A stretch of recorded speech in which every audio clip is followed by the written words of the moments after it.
Hej, det er mig, Michelle.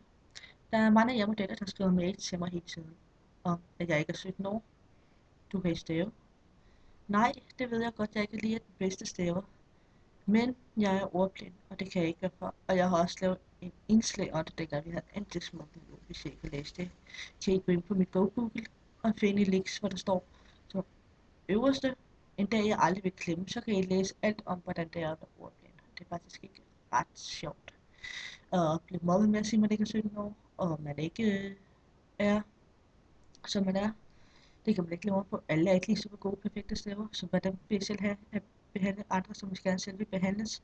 Kan vi måske alle sammen få det gladere og sjove timer inden for gå supermodel?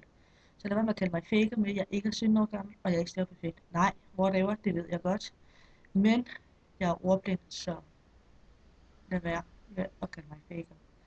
Jeg er den seje pige 28, jeg er 17 år gammel. Jeg er 93, så det er det, jeg havde at sige. Så lad være med at kalde mig faker, inden I beskylder nogen for nogen, I ikke ved noget om. Og jeg er 93, og jeg har fødselsdag den første i 11. I kan selv se det, når min model den får en kage på, så kan I se, at jeg har fødselsdag, og så fylder jeg 18 år gammel, så jeg er voksen dame.